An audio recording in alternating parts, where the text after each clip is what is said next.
Hello friends, কেমন আছো সবাই? আশা করি সবাই খুব ভালো আছো। আমিও খুব ভালো আছি। আর আজকে আমি চলে এসেছি মেলায়, বল্লা মায়ের মেলা। আমাদের এখানে যে বল্লা পুজো হয়, আমি এর আগে ব্লগ দিয়েছিলাম। আসল বল্লাতে আমরা এবার যেতে পারলাম না।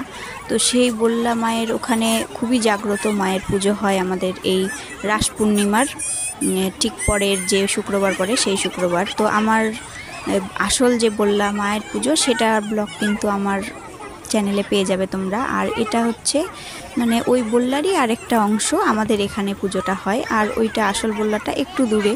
তো ওখানে প্রচণ্ড ভিড় হয়, তার কারণে এই বছর যেতে পারলাম না। তো তাই আমি আমাদের এখানে যে বল্লা মা হয় সেখানেই আজকে চলে এসেছি মেলায়, সেটা তোমাদের সাথে শেয়ার করছি। এই যে দেখো বল্লা মা। আর এখানে ছোটোখাটো একটা মেলাও, আগে যখন প্রথম যখন হতো তখন কিন্তু এতটা মেলা হতো না। এখন দেখছি যত দিন যাচ্ছে তত মেলা বেশি হচ্ছে। আর এখানে দেখো মানসার যারা মূর্তি, এখানেও কিন্তু সেটা দেয়, যেটা আসল বল্লাতে প্রচুর 2-3টে ঘর ভর্তি মানসার পুজো দেয়।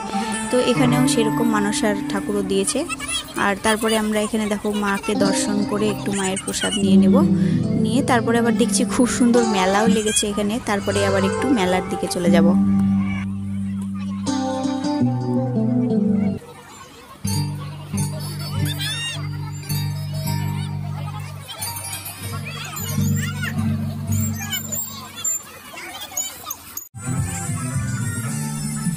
তো মাকে দর্শন করে প্রণাম করে চলে এসেছি দেখো মেলার দিকে। মেলাও কিন্তু বেশ ভালোই লেগেছে, অনেক কিছু জিনিস।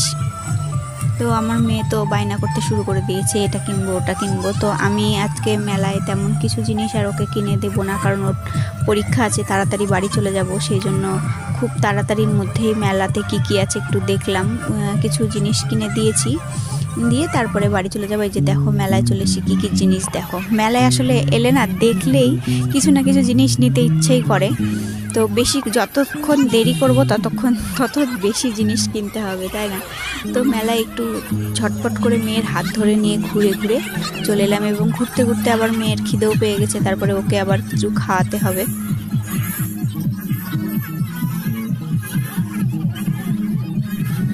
তো তারপরে দেখো এখানে অর্কেস্ট্রার পার্টিও এসে, আর এখানে নাচ গান ফাংশনও হবে। তো সেটা আমরা দেখবো না, বাড়ি যেতে হবে। তো মেলায় এত খাবারের দোকান ছিল, কি খাবো ঠিক করতেই পারছিলাম না। তো অবশেষে পাপড়ি চাটই খাবো, আমারও পাপড়ি চাট খেতে ভীষণ ভালো লাগে, আর আমার মেয়েও খাবে বললো। তো দুজনে খেয়ে নিলাম। এই যে দেখো আমার মেয়ে খাচ্ছে, আর বাড়ির জন্য একটু জিলিপি নিয়ে নিলাম। তো আমার আজকে বল্লা কালী মায়ের ব্লগটা তোমাদের কেমন লাগলো কমেন্ট করে অবশ্যই জানাবে। ভালো লাগলে একটা লাইক করে দিও। সবাই খুব ভালো থেকো, সুস্থ থেকো। Bye bye. জয় মা বল্লা কালী।